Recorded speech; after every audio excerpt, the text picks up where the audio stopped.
दक्षिणान्यम् यदपाय विवर्जितम् तदानन्द सुखं प्राप्तम् अद्य तद्दर्शनान्मुने यथामृतस्य सम्प्राप्तिः यथा वर्षमवर्षति यथान्धस्य क्षणप्राप्तिर्भवदागमनं तथा यथा हर्षो न भूगत्या मृतस्य पुनरागमात् तथा तदागमात् ब्रह्मन् स्वागतं तेन मुनि कस्यते परमः कामः किंच ते करवाण्यहम् तीर्थभूतोऽसि मे विप्र प्राप्तः परमधार्मिकः गंगाजलाभिषेकेन यथा प्रीतिर्भवेन्नमः तथा तद्दर्शनात् प्रीतिरन्तरशीतयति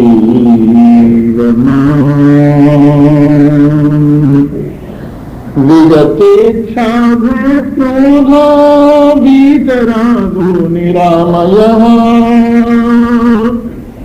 इदं मत्यद्भुतं ब्रह्मन् यद् भवान् मामुपागतः। थोड़ा कम करें। उपस्थित सज्जन, कल आपके सामने चर्चा चल रही थी महर्षि विश्वामित्र महाराज दशरथ के यहाँ आए हुए हैं और महाराज दशरथ ने उनका बड़ा स्वागत सत्कार किया है। इधर भगवान श्री राम तीर्थ यात्रा के बहाने सारे संसार की गति का अवलोकन करके आए हैं कि किस प्रकार से पूरा संसार दुख की आग में जल रहा है। चाहे कोई गरीब है, चाहे कोई अमीर, चाहे कोई सम्मानित है, चाहे कोई अपमानित, चाहे कोई ऊंचा है, चाहे कोई नीचा, तभी तक सुखी भासता है जब तक हम उससे पूछते नहीं हैं। लेकिन जैसे ही हम किसी से किसी के मन की पूछते हैं तो तुरंत हमें पता लगता है कि ये भी किसी न किसी चिंता से, ये भी किसी न किसी शोक से, ये भी किसी न किसी संयोग वियोग से दुखायमान है। भगवान श्री राम ये देखकर उदासीन से हो गए हैं और उनको न खाना अच्छा लगता है, न पहनना अच्छा लगता है, न किसी से बात करना अच्छा लगता है, न संसार के रौनक मेले देखने अच्छे लगते हैं। बड़े ही विचित्र स्थिति में है, जैसा कि ज्ञान होने से पहले वैरागी की स्थिति हुआ करती है। खाना खाने के लिए बहुत प्रयत्न करने पर खाना खाते हैं, कपड़े पहनने के लिए जैसे मिल जाते हैं वैसे ही पहन लेते हैं, सोने के लिए सैया का विशेष ध्यान न करके जैसी सैया मिलती है सो जाते हैं और कभी कभी एकांत में लंबी लंबी सांसें लेकर आंसू बहाते हैं और सोचते हैं कि ये शरीर ही दुख की जड़ है, न रहेगा बांस न बजेगी बांसुरी, इस शरीर से मुझे क्या लेना देना है, ये निबट जाए तो निबट जाए, मैं इस शरीर में बैठकर कौन सा सुख अनुभव करूं जिसमें बुढ़ापा बैठा हुआ है, जिसमें रोग बैठा हुआ है, जिसमें मृत्यु बैठी हुई है, जिसमें जन्म बैठा हुआ है। उस शरीर से मैं ममता क्यों करूं। और इधर विश्वामित्र जी आ गए हैं उनको महाराज दशरथ से याचना करने के लिए। महाराज दशरथ ने उनका बड़ा स्वागत सत्कार किया है और कहा है यद अनादि यदक्षुण्णम यद अपाय विवर्जितम, जो सुख अनादि है, जिसका कोई शुरुआत नहीं है, ऐसा सुख, यदक्षुण्णम, जो कभी भी विनाश होने वाला नहीं है, ऐसा सुख, यदपाय विवर्जितम, जिसमें कोई विघ्न नहीं है, जिसमें कोई बाधा नहीं है, जो एक रस रहने वाला ऐसा सुख। अब आप विचार कीजिए, इसमें तीन बातें सुख में कही हैं। जितने संसार के सुख हैं वो सादी हैं, उनका शुरुआत है और उनका अंत भी है, बीच में भी वो एक रस नहीं है। इसलिए सांसारिक सुखों की बात यह नहीं कही गई है। यहां पर स्वाभाविक सबके अंतर्यामी परमात्म देव आनंद स्वरूप त्रिलोकीनाथ की बात कही गई है। अनादि सुख आत्मा है, अनंत सुख आत्मा है, एक रस सुख परमात्मा है। तद आनंद सुखम, और जिस सुख का नाम आनंद है, सब ओर से जिसमें सुख ही सुख है, न पूर्व से जिसमें दुख का प्रवेश है, न पश्चिम से जिसमें दुख का प्रवेश है, न उत्तर से जिसमें दुख का प्रवेश है, न दक्षिण से जिसमें दुख का प्रवेश है, न बाहर से जिसमें दुख का प्रवेश है, न अंदर से जिसमें दुख का प्रवेश है, ऐसा सदा एक रस रहने वाला आनंद, वो सुख हमको प्राप्त हुआ है आज। हे मुनिराज, आपका दर्शन करने से संत मिलन सम सुख को नहीं। संसार में सबसे बड़ा सुख है संतों का मिलना। संतों के मिलने से परमात्मा का स्मरण होता है। संतों के मिलने से परमात्मा की चर्चा होती है। संतों के मिलने से बेफिक्री का भाव जगता है। संतों के मिलने से निश्चिंतता का भाव जगता है। संतों के मिलने से ऐसा प्रतीत होता है जैसे रेगिस्तान में चलती चलती धूप से तपित व्यक्ति को कोई अच्छा वृक्ष मिल जाए और उसकी छाया में व्यक्ति विराजमान हो जाए, वैसे ही संतों का मिलना है। यथा अमृतस्य संप्राप्तिर यथा वर्षम अवर्षकी, जिस प्रकार से किसी को अमृत की प्राप्ति हो जाए, जैसे किसी न बरसने वाले देश में वर्षा हो जाए, जैसे किसी अंधे को नेत्र मिल जाए। महाराज दशरथ कहते हैं, हे मुनिवर, आपका आगमन मेरे लिए उतना ही सुख कारक है जैसे किसी को नभ में गति करने की सिद्धि प्राप्त हो जाए, जैसे कोई मरा हुआ फिर से वापस आ जाए, प्राण निकलने के बाद पुनः प्राण प्रवेश पा जाए, वैसे ही हे ब्रह्मन, आपके आगमन से मुझे प्रसन्नता हुई है। प्रभु, कहिए आपने यहां पर जो मेरे ऊपर कृपा की है, आपका बड़ा अनुग्रह है। कोई सेवा मुझे बताइए, मैं क्या करूं आपकी सेवा। आपने हे विप्र मेरे घर को तीर्थ रूप कर दिया है। हे परम धार्मिक, आपके दर्शन से मैं पावन हो गया हूं, और जिस तरह से गंगा जल का अभिषेक करने से मेरा हृदय प्रसन्न होता है, वैसे ही आपका दर्शन करने से अंदर से मैं बिल्कुल शांत हो गया हूं। गंगा जल से स्नान करने पर बाहर से आदमी को शांति मिलती है, पर आपके दर्शन से अंदर से शांति मिल रही है। मेरी इच्छा जैसे दूर हो गई है, मेरा भय जैसे निबट गया है, मेरा क्रोध जैसे शांत हो गया है, जैसे राग नाम की वस्तु मुझ में रही ही नहीं है, जैसे विकार रोग लेश मात्र भी मुझ में नहीं है, ये सब जो हुआ है आपके दर्शन करने मात्र से हो गया है। इसी से आपकी महिमा का पता चलता है कि सचमुच आप महान महिमाशाली हैं। यत् कार्यम येन चार्थेन प्राप्तोसि मुनि पंगवा कृतमित्येव तद्विद्धि मान्योसि हि विषममा तच्छ्रुत्वा राजशार्दूल वाक्यमद्भुत विस्तरम हृष्टरोमा महातेजा विश्वामित्रोऽभ्यभाषत। प्रभु जो आप सेवा बताएंगे बस समझो हो गई वो।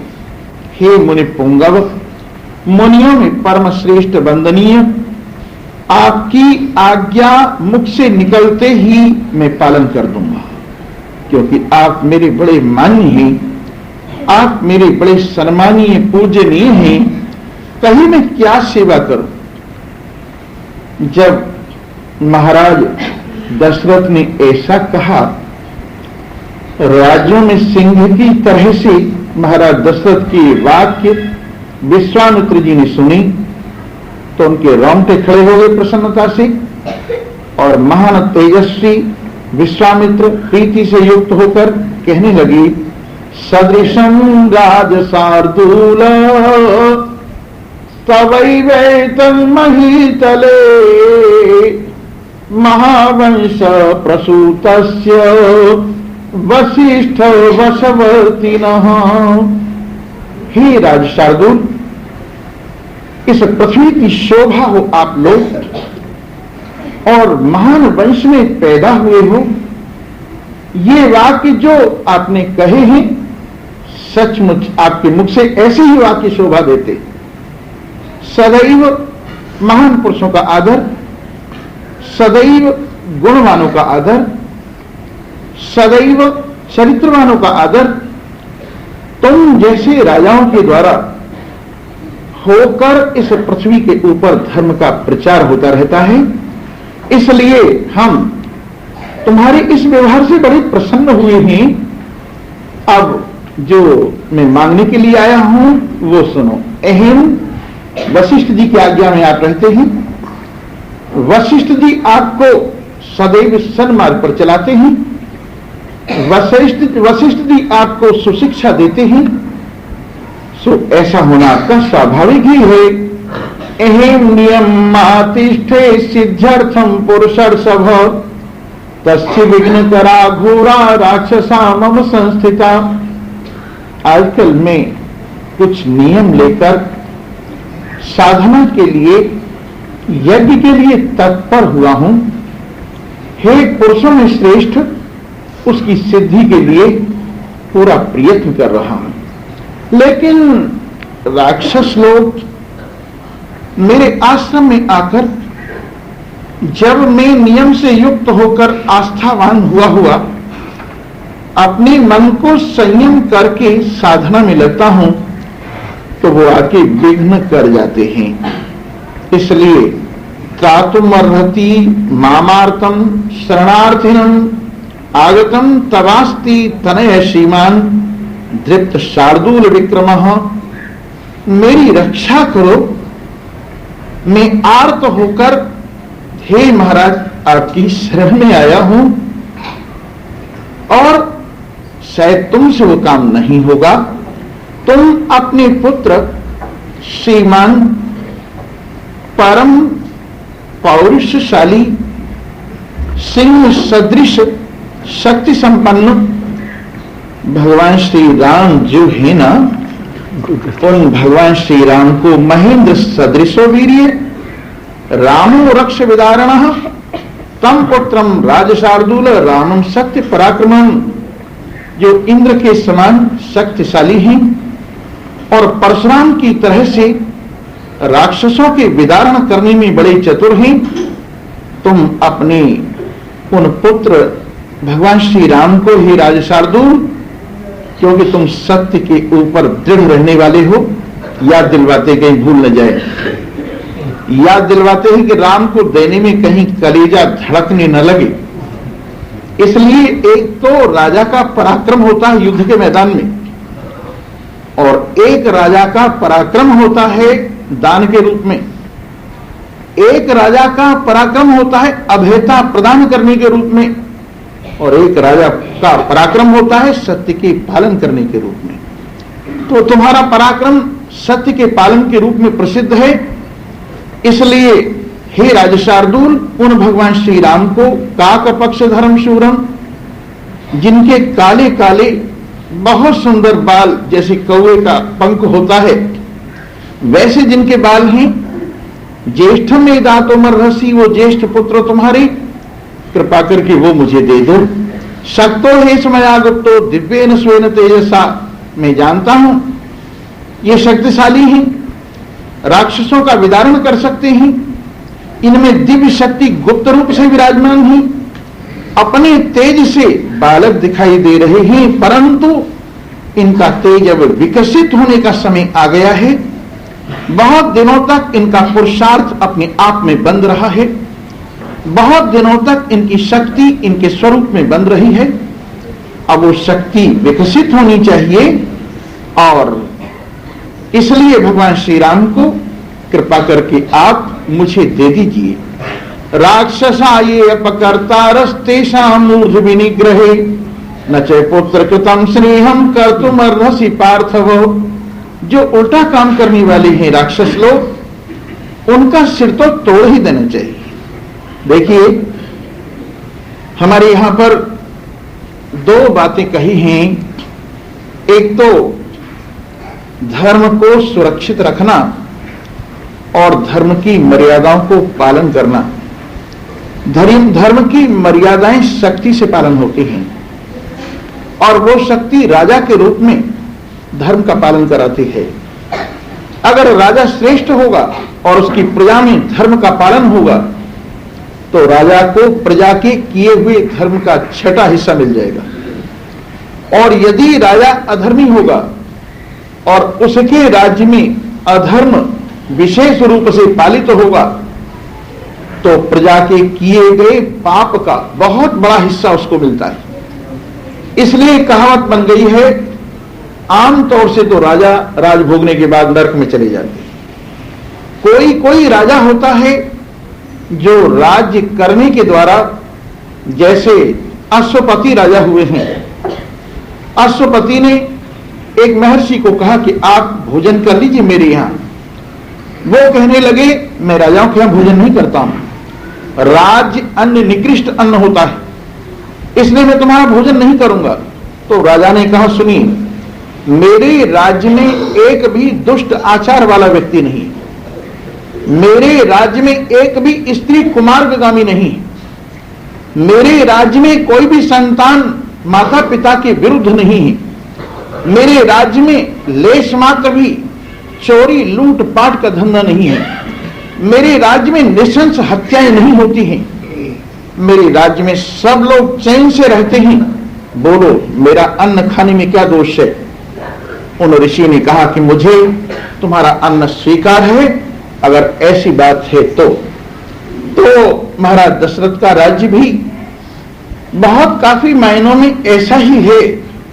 और हां, एक और बात, भगवान श्री राम की शक्तियां अपने आप में समेटे हुए बैठे हैं राम, और ऊपर से शोक की चादर ओढ़ी हुई है, ऊपर से उदासीनता की चादर ओढ़ी हुई है, ऊपर से वैरागी की चादर ओढ़ी हुई है। अब विश्वामित्र जी आए हैं उनकी शक्तियों को विकसित करने के लिए। मेरे मित्रों, हम सबका हाल भी वही है। हम सबने भी अज्ञान की चादर ओढ़ी हुई है, हम सबने भी प्रमाद की चादर ओढ़ी हुई है, हम सबने भी उदासीनता की तो नहीं, पर संसार में लालच की भावना की चादर ओढ़ी हुई है। हमारी शक्तियां भी हमें कैद होकर के हमारी महिमा का प्रकाशन नहीं होने दे रही हैं। जो हृदय भगवान में लगना चाहिए वो हृदय संसार में लग गया है। जो बुद्धि अपने स्वरूप निष्ठा में तत्पर होनी चाहिए वो संसार के गुण दोष छांटने में लग गई है। इसलिए आओ, हम भगवान श्री राम की तरह से भगवान श्री राम का चरित्र श्रवण करके, भगवान श्री राम में निष्ठा रखते हुए, भगवान श्री राम की पूजा करते हुए अपनी शक्तियों का विकास करें। हमने से भी सत्यता, हमने से भी ज्ञान स्वरूपता, हमने से भी आनंद स्वरूपता, हमने से भी परम पावनता, हमने से भी एकता, हमने से भी शांति के स्रोत प्रकट हो जाने चाहिए। अपने आप में हर कोई परमात्मा को अनुभव करता हुआ अपने जीवन को जीवित अनुभव करे। स्वामी राम तीर्थ एक बात कहा करते थे, भगवान शंकर की जटाओं से गंगा जी टपक रही हैं, विष्णु भगवान के चरण कमलों से गंगा जी प्रवाहित हो रही हैं, ब्रह्मा जी के कमंडल से गंगा जी प्रकट होकर आगे बढ़ रही हैं, लेकिन मुझे कोई देखे मेरे रोम रोम से गंगा प्रकट हो रही है। मेरे अंदर आनंद का सागर जो उमड़ा है, क्या हाल हुआ है? जब उमड़ा दरिया उल्फत का, जब उमड़ा दरिया उल्फत का, जब उमड़ा दरिया उल्फत का, हर रोज नई एक शादी है, हर रोज मुबारकबादी है, हर रोज मुबारकबादी है, हर रोज नई एक शादी है। ये मस्त राम परमात्मा से प्रेम करने वाले, अपने आप में परमात्मा का अवलोकन करने वाले, संसार की दुर्वासनाओं से अलग होकर परमात्मा वासना के द्वारा अपने में परमात्मता प्रकट कर लेने वाले क्या मस्ती छान रहे हैं कि हर आन खुशी, हर आन हंसी, हर वक्त अमीरी है बाबा। जब आशिक मस्त फकीर हुए तब क्या दिलगिरी है बाबा। जिस सिमत नजर कर देखे हैं उस दिलवर की फुलवारी है। जिस सिमत नजर कर देखे हैं उस दिलवर की फुलवारी है। कहीं सब्जी की हरियाली है, कहीं फूलों की गुल क्यारी है। हर वक्त मगन होए बैठे हैं और आस उसी की भारी है आप ही वो दातारी रब और आप ही वो भंडारी है। हर आन हंसी, हर आन खुशी, हर वक्त अमीरी है बाबा। जब आशिक मस्त फकीर हुए तब क्या दिलगिरी है बाबा। हम आशिक उसके हुस्न के हैं जो दिलवर सबसे आला है।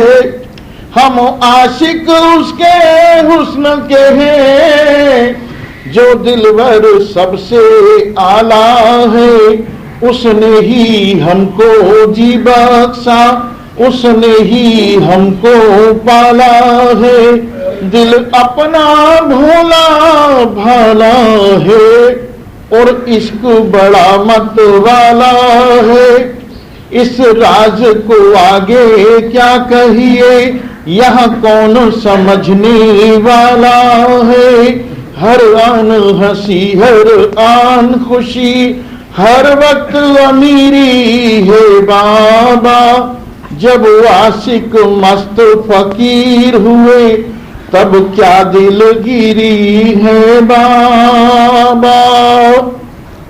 रोए तो वो जिसका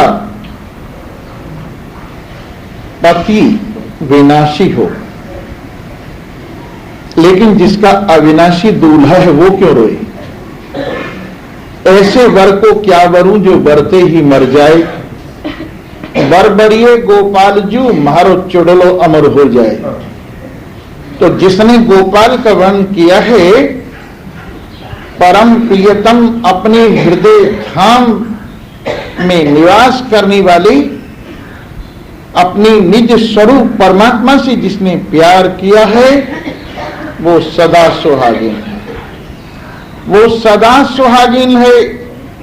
उसको कहां का दुख, कहां का सुख, कहां का लाभ, कहां की हानि, संसार का खेल उसके लिए अत्यंत सुखरूप है। सारा संसार सुख से भरा हुआ है। और कैसी स्थिति है? घर यार की मर्जी हुई सर जोड़ के बैठे, घर बार छुड़ाया तो वही छोड़ के बैठे, चाहा उन्होंने जिधर को मुंह मोड़ के बैठे, गुदड़ी जो उड़ाई तो वही ओढ़ के बैठे, जो साल उड़ा दी तो उसी साल में खुश हैं, पूरे ही मर्द वो ही जो हर हाल में खुश हैं। दुका पे कहा सोने को वो हाट में सोए, रास्ते में कहा सोने को वो बाट में सोए, घर खाट बिछाने को मिली खाट में सोए, जो टाट बिछाने को मिली टाट में सोए, जो खाल बिछा दी तो उसी खाल में खुश है, पूरे ही मर्द वो ही जो हर हाल में खुश हैं। उनके तो जहां में अजब आलम ही नजीरा, क्या जाने फरिश्ते ही या आदम ही नजीरा, ऐसे तो जहां में वली अब कम ही नजीरा, हर आन में हर बान में खुर्रम ही नजीरा, रखो उन्हें जिस ढाल में उसी ढाल में खुश हैं, पूरे ही मर्द वो ही जो हर हाल में खुश हैं। ये हर हाल में खुशी तभी प्राप्त होती है जब दिलदार से दिल लगा रहे। कौन सुविधाओं का ध्यान करे, कौन सुखों का ध्यान करे, कौन आराम का ध्यान करे जिसे राम मिल गया है। आराम के तलबगार कौन लोग हैं, सुख के इच्छुक कौन लोग हैं, संसार की सुविधाओं के इच्छुक कौन लोग हैं, जिनको अभी राम से मुलाकात नहीं हुई है, जिन्होंने राम में आराम नहीं किया है, जिन्होंने राम के साथ रमण नहीं किया है, जिन्होंने राम के साथ रमता प्राप्त नहीं की है, वो लोग संसार के सुखों की ओर देखते फिरते हैं। जिन्होंने असली नहीं देखा वो नकली से ही झक मारेंगे।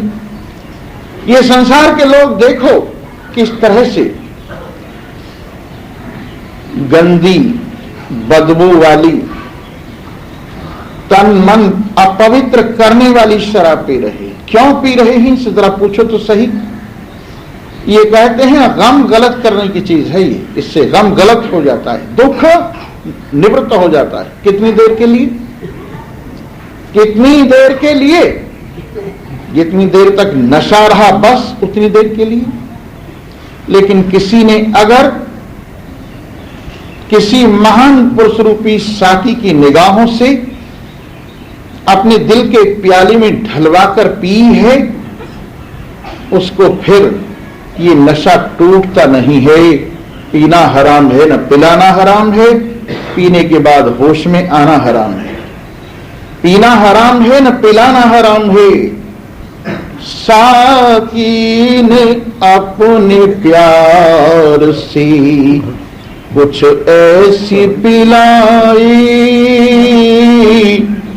अक्लों की रद की हो गई है अब तो सफाई। साकी ने अपने प्यार की कुछ ऐसी पिलाई, ऐसी पिलाई, ऐसी पिलाई, अक्लो खिरद की हो गई है अब तो सफाई। साकी ने अपने हाथ से मुझे थाम लिया है, साकी ने अपने हाथ से मुझे थाम लिया है, अपने मुबारक हाथ से मुझे जाम दिया है।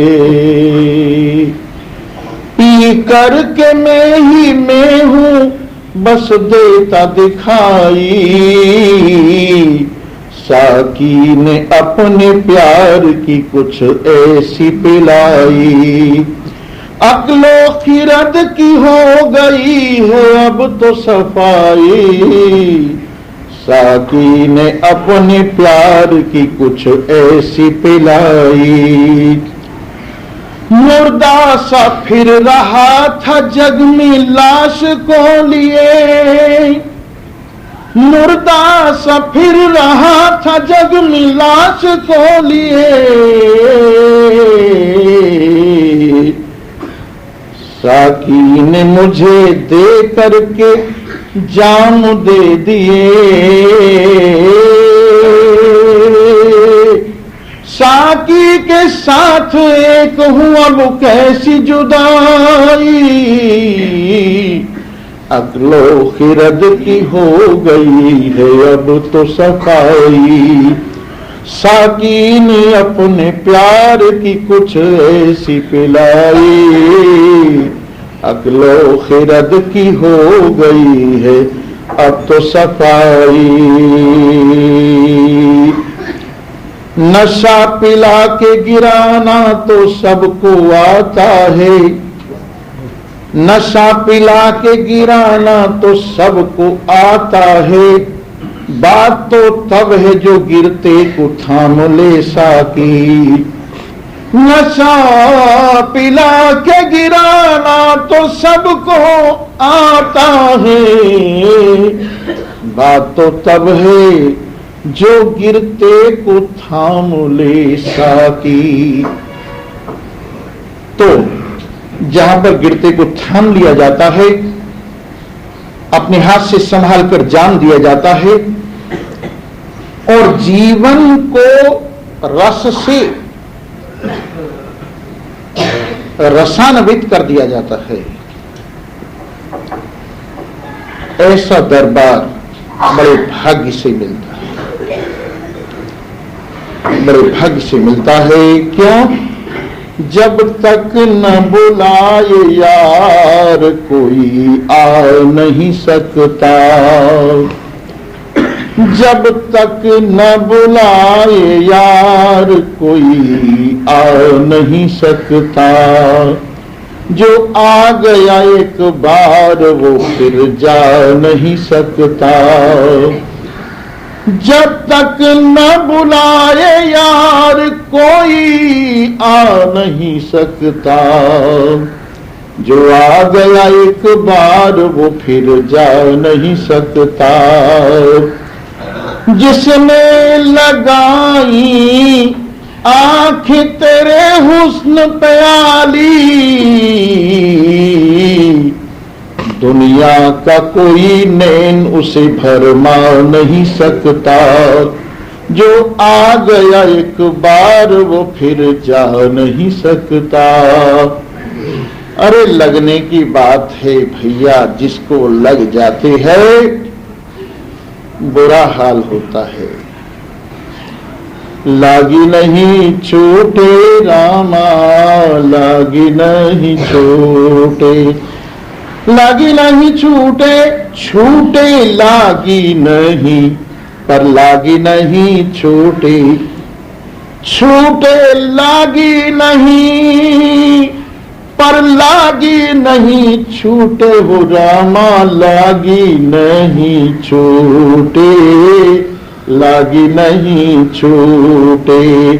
लागी लागी सब कहें, लागी बुरी बलाई, लागी वादन जानियो, जब आर पार है जाए रामा, लागी नहीं छूटे, लागी नहीं छूटे, लागी नहीं छूटे रामा, लागी नहीं छूटे।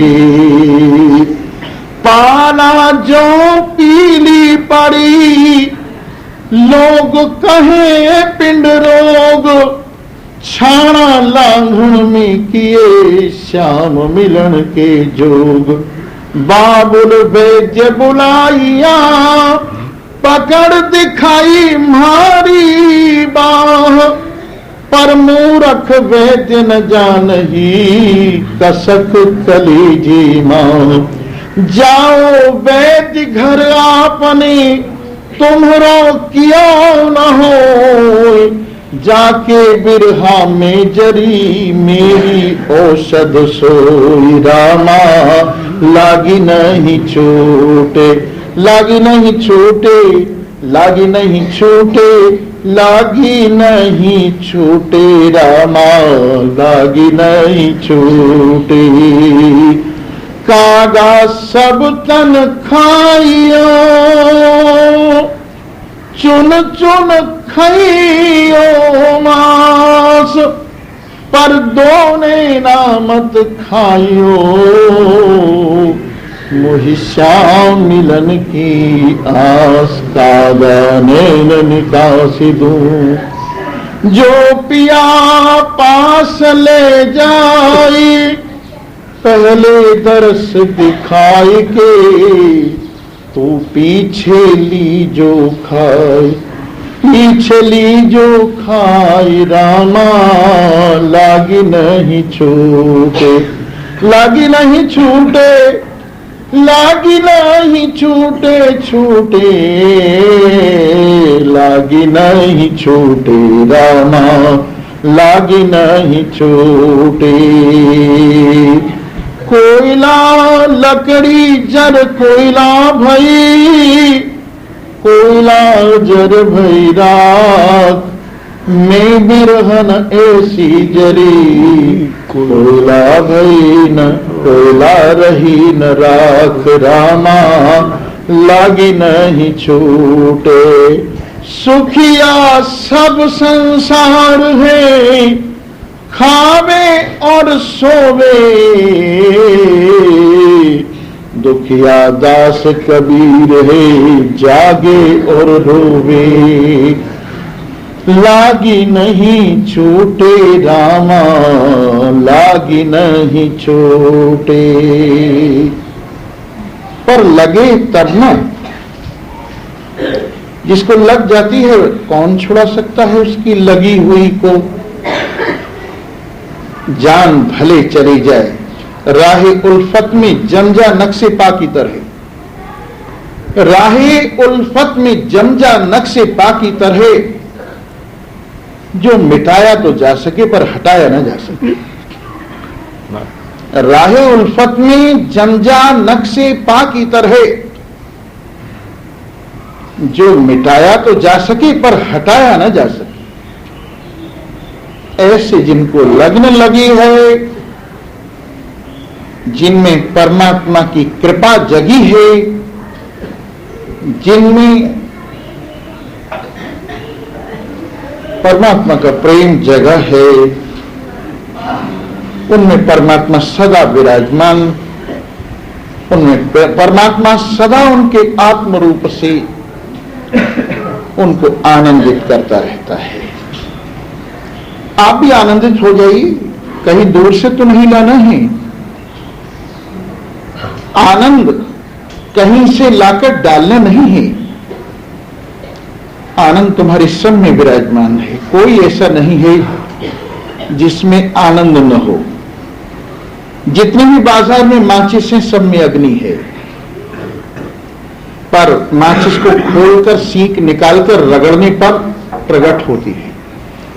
वैसे ही आप अपने आप को खोलिए, अपने आवरण दूर कीजिए, अपने में से रगड़कर अपने आप को प्रकाशित कीजिए। देखिए अंधेरा दूर होता है कि नहीं, देखिए दुख दूर होते हैं कि नहीं, देखिए कष्ट दूर होते हैं कि नहीं। भगवान का प्यार, आत्म प्यार ऐसा ही है। बल्कि अपना तो ऐसा निश्चय रहा है, केवल जान लेना जरूरी नहीं है,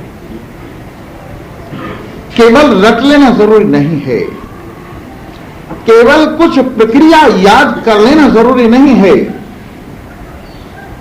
ये तो मैथमेटिक्स है। यह भी आपने जान लिया है, अच्छा ही किया है कि पांचों ज्ञानेंद्रियां कहां से प्रकट हुई हैं, पांचों कर्मेंद्रियां कहां से प्रकट हुई हैं, पांचों प्राण कहां से प्रकट हुए हैं। पर कब तक ये बोझ खींचते रहोगे? ये प्रकट हुए हैं, हुए होंगे, एक स्वप्न है। कहीं से प्रकट नहीं हुए, तुम्हारे ख्याल से प्रकट हुए। कहीं से प्रकट नहीं हुए, तुम्हारी गफलत से प्रकट हुए। तुमको ऐसा लग रहा है ये संसार बहुत सत्य है, प्रकट हुआ है, लेकिन कुछ भी तो नहीं है, ख्याल। इससे अपना मन हटा ख्याल से, और असल में जिससे ये प्रकट हुआ, जिसकी ये छाया है, उन परमात्मा को प्यार कर, ऐसा प्यार कर, इस जानी हुई को प्यार कर, शरीर से अधिक इसको प्यार कर। उस शरीर को इससे ज्यादा प्यार करता है। इतना परमात्मा को, आत्मा को प्यार नहीं करता, इतना शरीर को प्यार करता है। कितने सुबह से शाम तक शरीर के काम बजा लाता है, कितनी सेवा करता है शरीर की, लेकिन परमात्मा के लिए एक आध घंटा बैठकर भी उनसे प्यार पूर्वक बातें नहीं करता। वो तेरे हृदय में बैठे हुए तेरा इंतजार कर रहे हैं, और तू विषयों की गली में धक्के खाता फिरता है। कब से बैठे ही? अनादिकाल से। और तुझे बुला रहे हैं, क्या कह रहे हैं? आ देख टुक रंग महल में आओ, कि निर्गुण से जो बिछी। टुक रंग महल में आओ, कि निर्गुण से जो बिछी। जहां पवन गमन नहीं हो, जहां पवन गमन नहीं हो, ये जहां नहीं सूर शशि। टुक रंग महल में आओ, कि निर्गुण सेज बिछी। जो तेरे में सदा हाजिर है, पर तू उसमें गैर हाजिर है। आ बाहर से, अनात्मा से, कल्पना से, ख्याल से लौट आ। सत्य में, आत्मा में, परमात्मा में मन लगा। सच्चा साथी है ये। बाकी सब वायदे वायदे पर काम कर रहे हैं, सब स्वार्थी हैं, सब मतलबी हैं। पेड़ पर पक्षी जब देखते हैं कि फल खत्म हो गए, उड़ जाते हैं। विद्यार्थी जब देखते हैं शिक्षा पूरी हो गई, उड़ जाते हैं। बाल बच्चे जब देखते हैं पल गए, उड़ जाते हैं। और तू समझ रहा है, तेरे मोह के कारण तुझे ऐसा लग रहा है कि वो मेरी ओर देख रहे, तेरी ओर नहीं देख रहे। उनके देखने का सामान और बहुत मिल गया है, तू पीछे रह गया है, आगे कोई और है। वो आगे देखते हैं, पीछे नहीं देखते। तू समझता है तेरी विरह में वो रो रहे होंगे, तू समझता है तेरी बहुत याद कर रहे होंगे। किसको फुर्सत है? उनको फुर्सत नहीं है। तेरे लड़कों के पास अपनी घरवाली है, उनको याद करेंगे, तेरे को याद करेंगे। तेरी लड़कियों के पास उनके पति हैं, उनको याद करेंगे, तेरे को याद करें। उनका बाल बच्चे, उनका घर द्वार, उसको याद करेंगे, तेरे को याद करें। नहीं जी, फिर भी आखिर में उनका मां बाप तो हूं। माँ बाप होगा, कौन जानता है इस बात को। स्वप्न का एक किस्सा है जिसे तू बार बार दोहरा रहा है। जरा सोच तो सही, तू माँ बाप कहां से है? माँ बाप वो होता है जिसका कोई माँ बाप न हो, वो माँ बाप होता है। तेरा भी माँ बाप है, तू कहां का माँ बाप हो गया? कारण वो होता है जिसका कोई कारण न हो। जब अपने आप ही किसी से पैदा हुआ है तो मां बाप कहां से हो गया? अरे मां बाप तो परमात्मा है, हम सबका आत्मा है, बाकी सब तो कल्पना ही है। ये नातेदारी तुम इसको उखाड़ के छोड़ोगे? मैं उखाड़ के नहीं छोड़ूंगा, पर तुम्हें समझा रहा हूं कि सच्चा सहारा तलाश करो। इस संसार की आशा में कुछ नहीं रखा हुआ है। ये आशा ही दुख देने वाली है। अगर आज से ही तुम ये अभ्यास कर दोगे, करना शुरू हो जाएगा, अभ्यास प्रारंभ हो जाएगा, तो तुम्हें एक दिन अपने सहारे पर, परमात्मा के सहारे पर टिक कर सारे संसार को कह दोगे मुझे किसी की जरूरत नहीं। अब मैं अपने आप में संतृप्त हूं, अब मैं अपने आप में संतुष्ट हूं। एक ज्ञानवान इन संसार के लोगों को कह देता है, यों में नम्रता से तुम सब में अपनी आत्मा देखकर सबको नमस्कार करता हूं, पर स्वार्थ को लेकर मैं किसी के सामने अपना सिर नहीं झुकाता हूं, क्योंकि मुझे मेरे अंदर ही संतुष्टि मिल गई है। यों तुम सब लोग मेरे आत्मा हो, सबको प्यार करता हूं, पर स्वार्थ को लेकर किसी से दिल नहीं लगाता हूं। यों तुम सब भगवान की मूर्ति हो, इसलिए सबके प्रति आदर करता हूं, पर स्वार्थ को लेकर किसी का आदर और किसी का निरादर ये मुझ में नहीं है। और इससे अगर किसी को दर्द होता हो, दुख होता हो तो भले होवे। यहां तो अपने आप में अपने राम से मिलकर उस राम ने कह दिया है, जब मैं ही तेरी